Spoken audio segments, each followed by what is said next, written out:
Hello friends, आज मैं आपके साथ कॉमर्स का एक और टॉपिक लेके आया हूँ। टॉपिक का नाम है डीमेरिट्स ऑफ प्राइवेट कंपनी और चैप्टर का नाम है टाइप्स ऑफ कंपनीज। शुरू करने से पहले बता दूं कि इस चैप्टर के सारे लिंक्स आपको डिस्क्रिप्शन में मिल जाएंगे। चलिए शुरू करते हैं। अ private company suffers from the following limitations. Number 1, limited resources. एक प्राइवेट बंदों के पास 4 5 7 8 बंदे जितने भी इकट्ठे हुए पड़े हैं, उनमें कितना पैसा होगा? तो इनके पास जो पैसे की जो कैपेसिटी होती है वो लिमिटेड रहती है। The financial and managerial resources of a private company are limited because it can not have more than 50 members. उनके 50 मेंबर से ज्यादा तो हो ही नहीं पाते। ठीक है। It can not invite public deposits. ये बाहर से पब्लिक डिपॉजिट्स भी नहीं मंगवा सकते क्योंकि वो तो सिर्फ पब्लिक कंपनी को ही होती है। ठीक है। पब्लिक डिपॉजिट्स की जो इजाजत। Due to limited resources there is lesser scope of expansion in private company and it cannot enjoy all the benefits of large scale production। तो इनके पास पैसा कम होता है, लार्ज स्केल प्रोडक्शन कर नहीं पाते और ये उस हिसाब से बेनिफिट्स एंजॉय नहीं कर पाते जो कि पब्लिक कंपनीज के पास होता है। ठीक है। नेक्स्ट आ जाता है poor protection to members. A private company offers lesser protection to its members due to exemptions from legal formalities and lesser publicity of its affairs. Minority members are at the mercy of majority due to the non-transferability of shares. Simple words में अपने जो poor protection of members को अच्छे तरीके से protect नहीं कर पाते। अगर मैं किसी प्राइवेट कंपनी का मेंबर हूं और मान लो मेरे पास सिर्फ 10% हिस्सेदारी है, तो जो मेजोरिटी है उसी का मतलब चले गए बातें और मेरी बात तो सुनी भी नहीं जाएगी। ठीक है।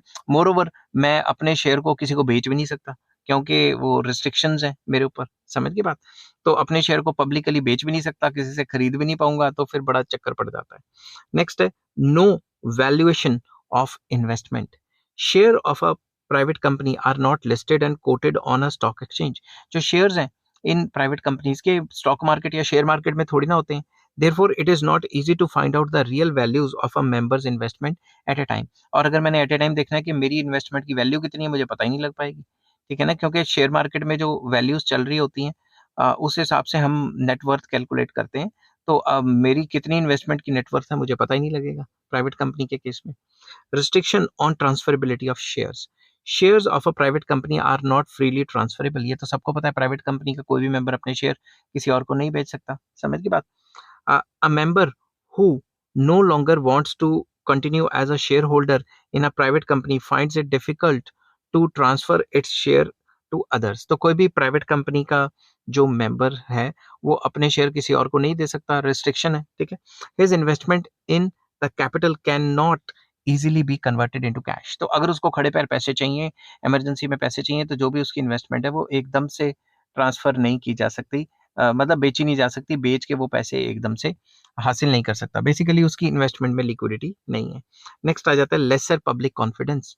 Due to its privileges and secrecy of affairs a private company does not enjoy much confidence of the public. लोगों को उस कंपनी पे कॉन्फिडेंस नहीं आता। उसकी वजह ये है कि लोग कहते हैं ना ये अपने रिजल्ट प्रिंट करते, ना ये पब्लिकली कोई बात करते, तो हम इनमें क्यों इंटरेस्टेड हों। ठीक है। तो लोगों का कॉन्फिडेंस उस कंपनी में नहीं आता। आई होप ये वीडियो आपको पसंद आई होगी। अगर पसंद आती है तो please like share and subscribe. इस चैप्टर के सारे लिंक्स आपको डिस्क्रिप्शन में मिल जाएंगे। Take care, bye bye.